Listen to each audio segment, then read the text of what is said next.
Hi guys! ఇవాళ వచ్చేసి నేను సూపర్ యమ్మీ వెనిలా కప్ కేక్స్‌తో వచ్చేసాను విత్ చాక్లేట్ చిప్స్. చాలా యమ్మీగా ఉంటది. కిడ్స్ అయితే చాలా ఇష్టంగా తింటారు.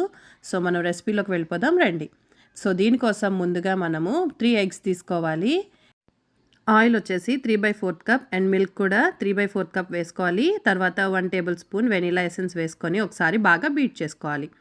ఇప్పుడు షుగర్ కూడా 1 కప్ వేసుకొని షుగర్ అంతా మెల్ట్ అయ్యేటట్టు బీట్ చేసుకోవాలి. ఆ తర్వాత బేకింగ్ పౌడర్ 1 టీ స్పూన్ వేసుకొని 2 కప్స్ ఆఫ్ మైదా పిండి లేదంటే కేక్ మేకింగ్ మిక్స్ ఉంటుంది కదా! అదైనా వేసేసుకొని బాగా కలిసేటట్టు బీట్ చేసేసుకుంటే మన బ్యాటర్ అయితే రెడీ అయిపోయింది.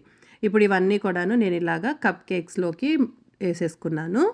వేసేసుకున్న తర్వాత మనం పైనంతా చాక్లెట్ చిప్స్‌ని ఇలా వేసేసుకోవాలి. మొత్తం అంతా వేసుకొని 350 డిగ్రీస్ ఫారెన్‌హీట్ దగ్గర 25-27 లేదా 30 మినిట్స్ చూసుకొని పెట్టుకుంటే మన కప్ కేక్స్ అయితే రెడీ.